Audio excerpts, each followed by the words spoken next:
This is Rock and Roll English. Real people, real English. Here's your host, Martin Johnston. Hello everyone and welcome to another episode of Rock and Roll English, episode number 215, baby. Oh yeah. And this is the last podcast of 2020. Emotional times, baby. The next podcast will be on the 4th of January, so you do have a bit of a break from me. I think you need it, don't you? So in today's podcast, I speak to Dan the Man. Yes, that's right, he is back. And we speak about this year. That's right, 2020. One thing, Dan the Man's audio is, in my opinion, a bit substandard, so not really good enough. He bought a pair of those AirPod things and said to me, don't worry, the microphone on these is amazing. Trust me. And I did trust him, but, you know, I should have known better. A nice expression there. I should have known better. I shouldn't have been so stupid to trust him. But anyway, it's not the worst audio in the world, but you know how much I love audio. So yes, we speak about the year 2020. It's more of a kind of personal reflection of the year, I suppose. We talk about how we saw things. For example, my stupidity at how I just thought the virus at the beginning would be here for a couple of weeks. And I was even happy at the beginning because I got time off work. Obviously, I was and am an idiot and I got things very wrong. In the episode, although we laugh about certain things, I do actually take the virus very seriously. Especially now, I know people that have been personally affected. You know, it's been a learning experience for me and I think everyone. But I just want to say, more than anything, I hope you and your families are all safe and that you will continue to remain safe until this horrible virus goes away. It seems we're near the end now, only a few more months to go, I think. Obviously, I'm not a doctor, so don't go telling people, well, Martin from Rock and Roll English said in a few months everything will be finished, because obviously I have absolutely no idea. I'm just trying to be optimistic. Anyway, as I said, I hope you and your family are all doing very well. And let's hope for a better year next year. Membership to the Rock and Roll English family will be open in January, so that's something maybe to look forward to. Probably not, but again, I was just trying to be optimistic. But in the meantime, listen to two friends talk about 2020 in more of a light-hearted way, let's say. It's a bit longer than usual, but obviously there was a lot to talk about. So I will speak to you all again at the end. Happy listening. Dan the Man, how are you today? I'm good, how are you? Always fantastic, Dan. Always fantastic. A wonderful way to finish the year speaking to you. Even though you arrived late, you didn't have the correct program to register your voice. Sorry to interrupt you so early in this podcast, but I just noticed I said the completely wrong word there. I said register your voice, but the correct way is actually record your voice. I said register because that's what it is in Italian. Does this happen to you when you speak your native language? Sometimes foreign words come in. I am quite horrified that I am now becoming Italianized and I'm using Italian words when I speak English. But notice how Dan the Man does not notice that I used the wrong word. This is what I always say. No one really notices mistakes, so just keep speaking and keep on rocking. Even though you arrived late, you didn't have the correct program to register your voice, and you have internet problems. Still, it's always a pleasure, Dan. It's the perfect end to a terrible year, isn't it? You know, if you thought you had problems with COVID, now I'm on the podcast. Exactly, and things are about to get a lot worse. Anyway, Dan, how do we usually start the show? With a review. Do you think we have a review? Yes. I think you're correct, okay? Because I've read this review, and there's part of me that thinks I have already read this on a show, and I can't remember. I mean, I could check. You're getting desperate for reviews now, aren't you? Exactly. I thought, you know, if I just read it again, it looks like we've got loads of reviews, so fuck it, let's just do it. Okay, so yes, I believe we do have a review, and it is from Oya Semitina. Again, as always, apologies for the pronunciation. And it says, regards from Russia. I have been listening to Rock and Roll English for more than 1 year. Lovely, present perfect, continuous there.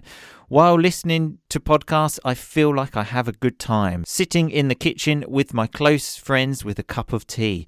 Martin and his friends discuss topics of current interest in a positive spin. Also, they have clear speech and pleasant voices, so I can understand every word they say. Blush. And if I don't, rock and roll vocabulary helps me. By the way, it would be great if Martin's friends did some explanations of R&R vocab too. Brackets, it's just my little wish. I thought about that. We did have Dictionary Dan for a bit, didn't we, Dan? Where you used to give some explanations, but that's kind of gone out the window now. But great explanations as well. They were. So, let's bring it back.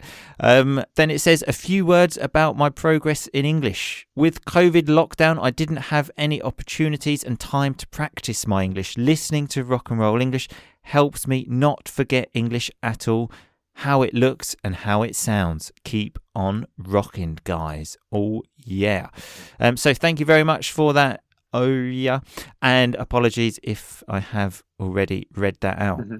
So on to today's show, Dan. Any ideas what we're talking about? How could I possibly know what we're talking about? It's the last podcast of the year, Dan. I told you that. I thought maybe you could put 2 and 2 together, which is a nice expression to say, like maybe to work it out for yourself. Christmas? Almost. I thought something that you have already actually touched upon. So something that you have already briefly spoken about. We're going to do a review of the year, Dan, because this year has been quite particular. So I thought that, we could discuss it, basically, how it's been, and also some good things that have happened this year, okay? Because it's not all been bad, has it? I don't know. I'm looking forward to hearing these good things. What do you mean? You don't know. You've lived this year just as much as I have, Dan.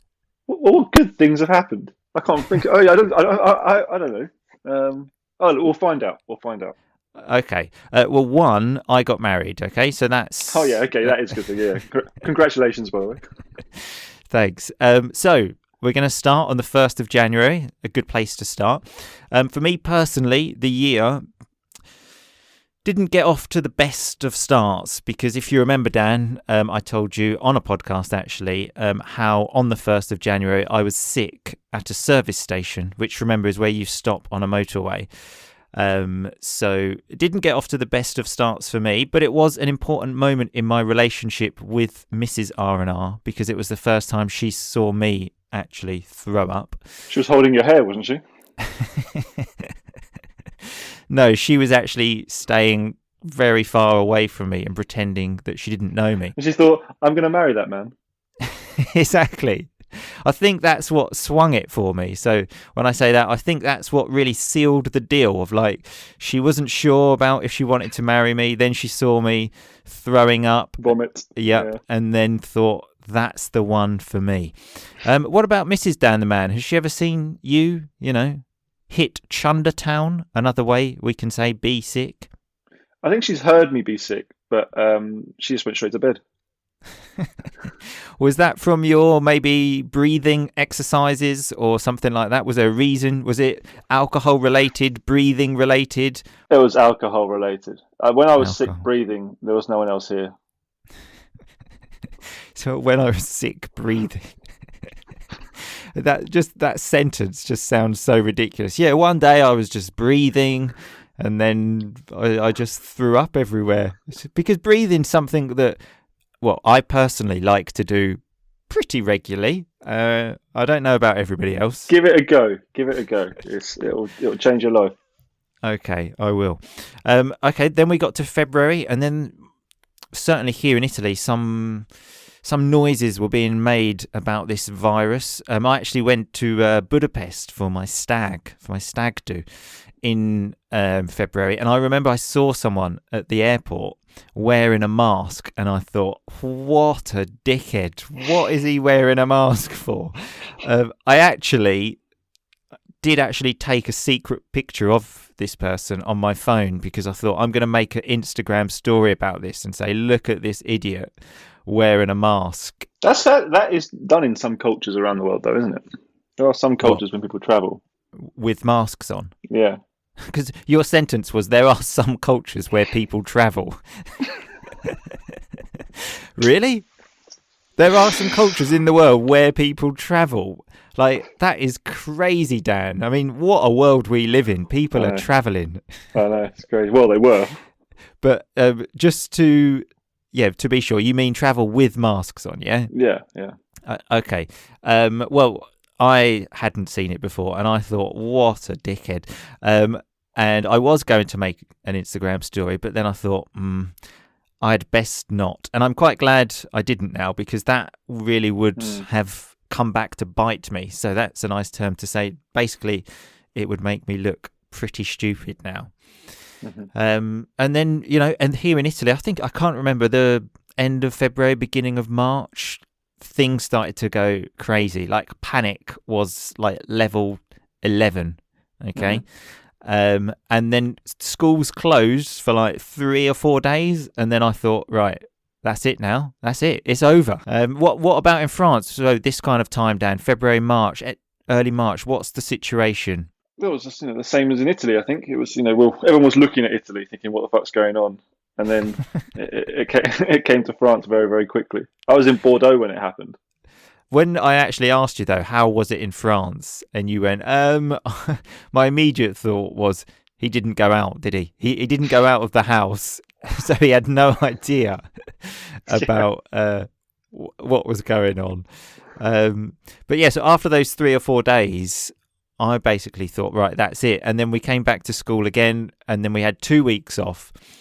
But I was thinking at that point, this is fucking brilliant. Like, this coronavirus stuff, like time off work, like, it's just absolutely brilliant. I couldn't ask for more. And then I couldn't ask for a better virus. Exactly. That was basically sort of my thought at the beginning. And then every night there was like the Italian Prime Minister on TV saying, you can't go to the gyms the next day, you can't go to the cinemas. And then it was like, you can't go to work. I was thinking, oh, blimey. You can't go for a walk. You can't leave your house. And then they would say, like, oh, he's going to be on TV again. And I was thinking, what else can we not do now? Like, you can't even, leave your bedroom? You can't even fart? Where's this going to stop? That was one rule you were willing to break, wasn't it? Yeah, that one. No one is going to stop me farting, Dan. No one. And then Mrs. R&R was saying, I'm worried about the wedding now. And I was saying, look, you're crazy. There's absolutely no way. We were supposed to be getting married on the 30th of May. And this was like, 20th of March. And I was like, do you think this is going to go on for 2 months? I've seen this before with the swine flu. Was that it? Bird flus? You're a medical expert that's spent years in the medical industry. Yeah, if anyone should know, let's get Martin Johnston on the TV. That's it, Dan. That's what they needed. If that had happened, everything would have been fine, which is some lovely third conditional there. Yeah. You spent exactly 0 days in medical school, so you should know. Yeah, a bit like you, Dan, when you were telling us about how you basically cured yourself with a dislocated elbow. How is the elbow now? It's almost perfect. I fell on it again the other day. So it's sounds perfect. It was a little setback, but it's fine. I'm back. I was back in the gym. The gym's now shut, of course. I've been paying for 9 months, and now they've collapsed. So that was good. Lovely vocabulary there. A bit of a setback. So, like, his progress stopped. Let's say. It's nice to know that your elbow is almost perfect now. Hopefully it will reach better than perfect, like your vision, Dan. That's the next step, I suppose. Listen, we need to get an optician on here, because I think that's a common thing. Perfect vision is not a set thing. It's a idea. What does that mean? You sound like a hippie, just sort of saying, like, let's not just label stuff, man. Let's just smoke weed and just chill out. It's to say that when they say to get perfect vision, you need to get this score, basically. Okay. And my score was better. And that's why she said you got better than perfect vision. I said, thanks. Sure, I have, of course. Okay, so now we're sort of April kind of time, and there were some dark days there. Real dark. Certainly for me, wedding cancelled, all of this stuff. What about you, Dan? How were you feeling in April? Fine. Yeah. To be honest, I should have known that was going to happen. That would be the response. I could see literally the world ending and saying, "All right, Dan, how's it going?" Yeah, fine. Well, what's the point worrying? If the world's going to end, it's going to end. I'm gonna go out enjoying it. Okay, sure. I can imagine you were living life to the absolute full. So there's a nice expression to say, like, really enjoying life, being locked in your apartment. How big is your apartment? It's quite small, but at first I was worried for Mrs. Dan the man, but I think she's going back to see her family for the first time in a year next week, and I'm worried they're going to think, what's happened to her? She's had some sort of breakdown, been stuck with me. I think we were all worried about Mrs. Dan the man. That was the main thing in this whole situation. Everyone was worried about how is Mrs. Dan the man going to cope? How is she going to manage? I think this was the time when you started getting into bird watching, maybe watching birds from your window. I think that was a bit before that. Okay. But yeah, then the landlord came up and said, "What? Stop looking at birds out of the window." No, but they were in the roof, and he came up and blocked them, and then we found out he'd blocked a bird's nest with little chicks in there, and the birds were trying to get back in, and obviously we couldn't have that. So I went back up there and pulled the block down of the roof. I don't think he was too happy, to be honest. To save the birds. To save the chicks, yeah.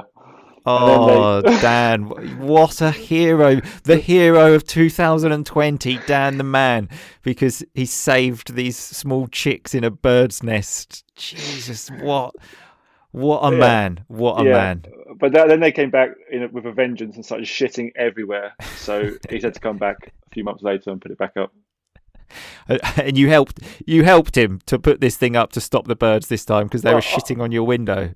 I held the ladder. It felt like I was helping my dad when I was 6 years old again. He passed me the screwdriver. Not actually helping. This guy's about 60 or 70, and there's just me holding the ladder for him. I mean, you say that when you were like 6 years old. I mean, I still do that on a regular basis with Mrs. R&R's dad when he comes and does stuff at our house. He always says, "Oh, let's go and work," to me, and my main job in this is exactly what you said, like pass me the screwdriver, hold the ladder. Important jobs though, Dan. Very important jobs. Someone's got to do it. Exactly. Someone has got to do it, and I am extremely good at holding ladders. Okay, so now we're sort of May, June, things starting to ease a little bit, restrictions. And certainly here in Italy, things kind of... Well, I mean, there was social distancing that came in. I mean, even the term, for me, makes no sense, like social distancing. How can you be social if you're distanced? And I still, even now, think, basically, you go into a shop and they just put, like, a little bit of tape on the floor to say, like, stand here. And then they say, like, we're following all regulations, don't worry. And I kind of think, are people really doing it? Dan the Man and I actually had a pre-podcast chat and we were talking about travelling. When I flew back to England in August and sitting on a plane, a Ryanair plane, obviously, they, over the tannoy, which is when they make an announcement, said, please stay at least 1 metre away from everyone. And I was sitting next to in the middle of two people, literally almost touching hands. Mm-hmm. Why were you touching their hands? Well, I said, I'm pretty sure I used the word almost. Okay. Yeah, you did. I saw someone the other day in a shop in Toulouse, and obviously they got the whole social distancing thing. You know, the people got these these massive masks on their face.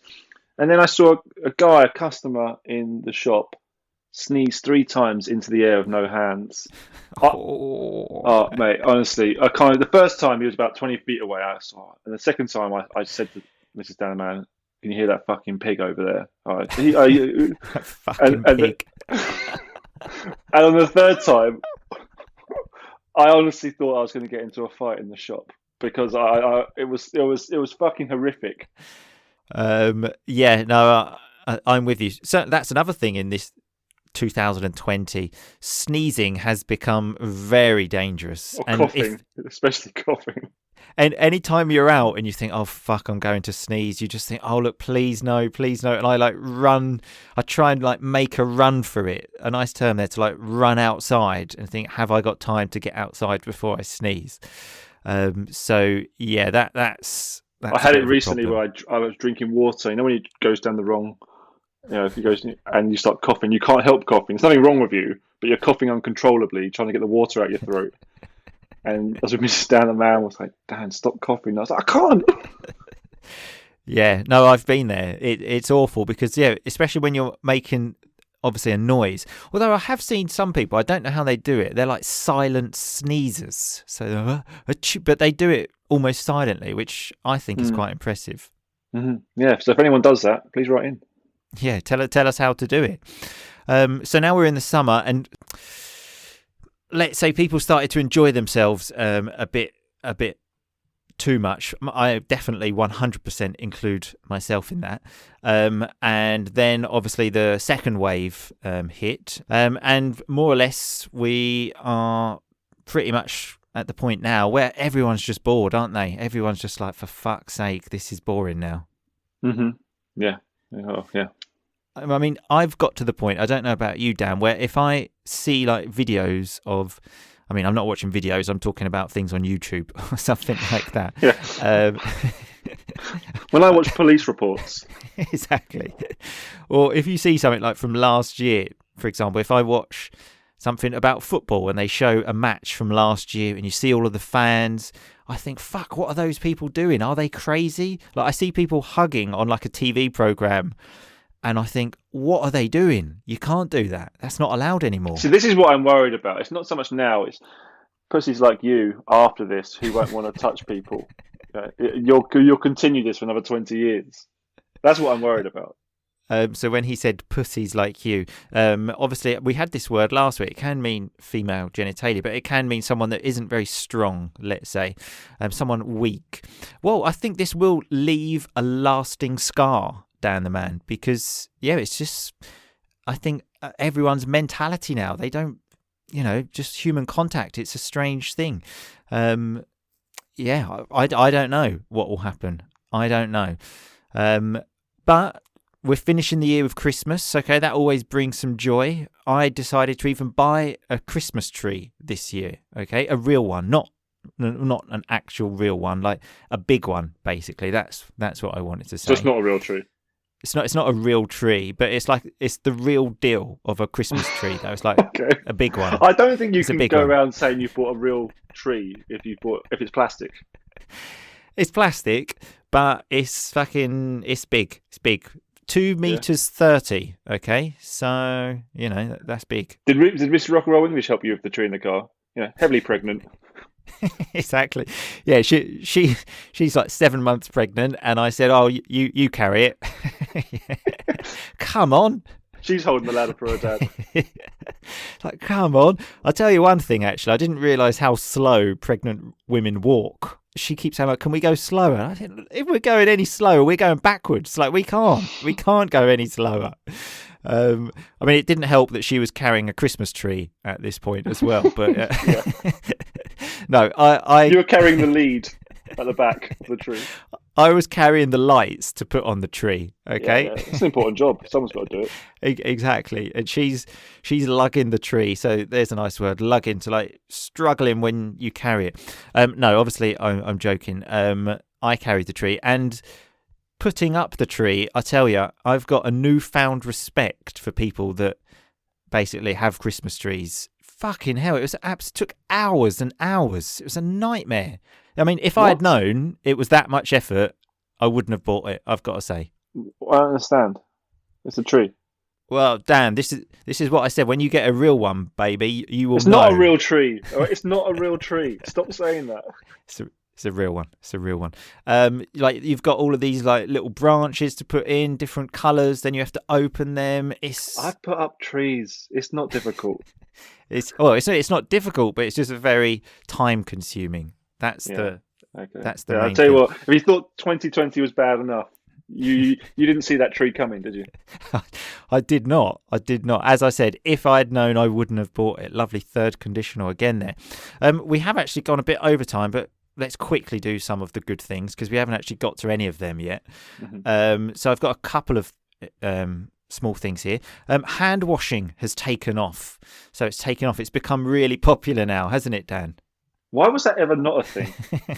I mean, this is sort of what I say as well. But I mean, I wash them more thoroughly now, I suppose, because I always think, I keep hearing that thing, you need to wash them for 2 minutes. And I think, fucking hell, 2 minutes is a long time. But I'm only pissing for 20 seconds. So why would I spend 2 minutes washing my hands? that is a bloody good point, Dan. I think that's the most intelligent thing you've ever said. Thank you. I didn't think about that ratio of a 20-second piss compared to like a 2-minute hand washing. Exactly. I've got to say as well, I've noticed this year, maybe I'm washing my hands more and putting the mask on. I haven't got ill once. There you go. That's it. That's because you're washing your hands for. Well, washing my hands more than I was. This like. I mean, I must admit as well, because like always, everyone knows you go to the toilet, you have to wash your hands. But I mean, there were times in the past where I sort of think, well, as long as the water touches my hand, then that counts as washing them. Yeah, until you're doing it in a pub and you see there's no soap, and then you just immediately just want to leave the pub. You think, Jesus Christ. Yeah. So now, I'm like fully in with the soap between the fingers, like all of it, like the full Monty. As on the face, neck. No. I don't go that far. But another good thing is that wearing jogging bottoms all day, every day has become acceptable. So jogging bottoms are like house trousers, let's say, the comfortable ones, which I think is a wonderful thing. All day, every day, I'm in my jogging bottoms. I put my shirt on for work, sure, but otherwise, jogging bottoms all day. But I suppose this maybe is more normal for you, Dan, having been a freelance human being. Yes, Dan the man set the trend. Sometimes I'm lucky if I put jogging pants on at all. Sometimes it's just my pants. Wonderful. I can imagine what a wonderful sight that is, just to see you sitting in your pants. And remember, pants in England are obviously, it's just underwear basically. So just imagine Dan the man sitting in his pants all day. Although Dan the man does have a nice muscular body, so I suppose it's not such a bad sight. I don't think so much anymore. Not since the gym collapsed and there's nowhere to my elbow. I think I probably look more like you now, Martin.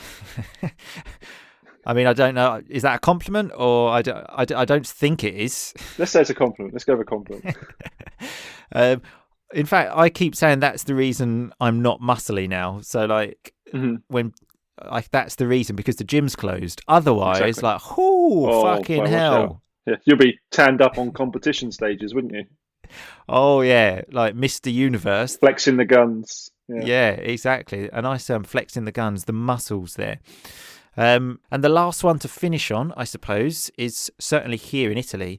Saying hello and goodbye has just become so much easier now. There's no need for the 2 kisses and going around. You can just say bye with the wave. You're fine. I mean, there are other options available. You have the elbow pump. Maybe you have to avoid that one with your dodgy elbow, Dan. No. Well, I think you can handle that. I actually think it's made it more complicated because sometimes you see people now, because some people are okay, with the kiss and the hug. Some people want the fist bump. Some people want the elbow, and some people want nothing. So I end up just going up to people now and just sort of like, what the fuck are we doing? I think it makes it more awkward. Okay, maybe more awkward, but certainly less time consuming here, because like if there are a lot of people, you go around 2 kisses for everyone, it's Jesus Christ, it's a pain in the arse. Whilst now, just one wave, you don't look rude because they think, he's sensible, like he's making mature decisions. It's been a great year for you then, hasn't it? This virus has really improved your life. It actually hasn't been such a bad year for me, 2020, okay? Yeah. So let's finish on that high, Dan. Okay, It's been a great year. Yeah, exactly. Yeah. And then we'll speak in the new year. Hopefully I won't be sick on the 1st of January this year. Making no promises, though. Making no promises. Maybe it was my fault that this year was terrible for everyone. Yeah, father to be as well. Exactly. Maybe it's time not to have your hair pulled back by your girlfriend as you throw up on the street. Just maybe. 2 things. 1, that didn't happen. And 2, now she's wife, Dan. Okay, get the terminology correct. Yeah, of course. Yeah, wife. Exactly. There we go. Yeah. Okay, lesson for you. But it has been a pleasure talking to you as always, Dan the Man. Yeah. Speak to you later. Bye-bye. Okay, so that was Dan the Man and me speaking about this crazy year 2020. So let's have a look at some of that rock and roll vocabulary. At the beginning, in the intro, I said, I should have known better. A lovely term there. Often something your mum or your teacher might say to you, you should have known better. Why were you so stupid?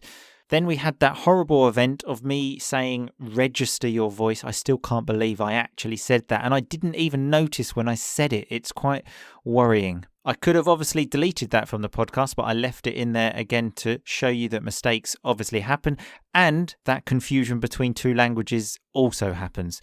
Then we had the term put 2 and 2 together when I said to Dan, it's the last podcast of the year. I thought you might have put 2 and 2 together. A nice term there to say, I thought you might have been able to arrive at the conclusion yourself, let's say. I said we were talking about something Dan had already touched upon, so something he had already mentioned. I'm not sure if I mentioned this one in the podcast, but a term I used, a lovely term, is when I said the year didn't get off to the best of starts. A lovely term. It's quite obvious what it means, but just a lovely term for you, hopefully, to remember. I said I was sick at a service station, which, remember, on the motorway, when you stop for petrol and to do a piss, you have to stop at a service station. I then said me being sick was what I think swung it for me with Mrs. R&R. That was the moment where she said, yes, he is the one I want to marry. Because before that, she was a bit 50-50, oh, I don't know, and then that really swung it for me. I used a very slang expression when I said to Dan the Man, has Mrs. Dan the Man ever seen you hit Chundertown? I mean, that is very, very slang. On the streets of Britain, you will hear that. You will not hear that in the Oxford Dictionary, for example. I then said, luckily I didn't post that picture on Instagram of the person wearing a mask because that would have come back to bite me. This is a lovely term to say, it would have come back to make me look stupid. Often people say that would have come back to bite me in the arse, but I don't like to be vulgar on this podcast. Dan the Man said he had a setback with his elbow. So setback is when you are making progress and then you basically go backwards a little bit, a little setback, but obviously you can recover from this. I then said I can imagine that Dan the Man was living life to the absolute full. So when you live life to the full, it's when you go out every day and do crazy stuff, very much like Dan the Man. I used the term tannoy when I said on the Ryanair flight, they said, please stay 1 metre away. You're in the supermarket and they say, could Mr. Martin Johnston please go to the checkout? That is the tannoy that they are speaking over. And yes, I did put my fingers on my nose to make that voice. We had the term at some point, make a run for it, which is a lovely term to say basically to run away. I'm going to make a run for it. You're playing football when you're a kid on the street. You see the police because the ball's gone through someone's window and you think, fuck this, I'm going to make a run for it. I'm going to run away. Not that I ever did that, obviously. Dan the Man called me a pussy, which isn't the nicest word in the world, but it's someone that's not very brave, let's say, quite weak, which, to be fair, describes me quite well. Another term I didn't mention in the podcast that I used, but I forgot to highlight, was when I said, I'm worried the virus will leave a lasting scar. So a scar that will not go away on all of us. Obviously, I hope not. I want to go back to hugging people almost immediately. I miss hugging and kissing. I said that Mrs. R&R was lugging the tree. So when you're lugging something, it's when you're carrying it and you're very tired. Because, the tree's really big. She's 7 months pregnant. It wasn't easy for her. And I am just joking. I did not get her to lug the tree. I lugged the tree and she watched. Another term I forgot to mention, but again that I used when speaking about the tree, which is a real tree for me. I don't care what Dan says. I said putting up the tree was a nightmare. So notice this, put up a Christmas tree. If you've got a Christmas tree, you need to put it up, baby. We said hand washing has taken off, so it's become really popular now, like real good hand washing. 2 minutes, remember? I also said I wash my hands thoroughly. So there's a lovely word, like really well. 2 minutes with the fingers, in between the fingers, all of that stuff. When I was talking about hand washing actually, and I said, between the fingers, both sides, with soap, I said the full Monty, which is another stupid British slang term that says that's everything. I do it exactly as it should be. I do everything, baby. Dan the man said that, a picture of me flexing the guns would be good. So flexing the guns, that's kind of a gym word. Someone like Arnold Schwarzenegger, I suppose you've probably seen flexing his guns, certainly in the past. And I also said right at the end that Dan the man has a dodgy elbow. So I've got a dodgy ankle, for example, that isn't particularly strong, let's say. So you can use this term dodgy to say it's not quite safe, let's say. My ankle is a bit dodgy, it's not quite safe. Anyway, all of this rock and roll vocabulary is on the website, rockandrollenglish.com, but probably there are still some technical problems. Hopefully not, I'm not sure. But if you type in www.rockandrollenglish/episode 215, then you will be able to listen to it at some point. Maybe not today, I'm not sure. Problems happen all the time at the moment, but a bigger and better website is coming for 2021. So let's get ourselves ready for it, people. I will see you all again on the 4th of January. Remember, membership to the Rock and Roll English will be opening again soon as well. So follow Rock and Roll English on Instagram and Facebook just to see other things that are going on because, I will still be alive between now and the 4th of January. So you will be able to catch me there on Instagram, the stories, all of this. And remember, I always do reply to messages, okay? So if you ever feel like sending me a message, just do it. I love hearing from listeners, really. Anyway, thank you for all of your support this year in 2020. I hope, as I said, more importantly than anything, you and your family are all keeping safe. So see you next year, people. But in the meantime, just keep on rocking, baby. Thanks so much for listening to Rock and Roll English. For more great content and to stay up to date, visit rockandrollenglish.com and facebook.com/rockandrollenglish. We'll catch you next time.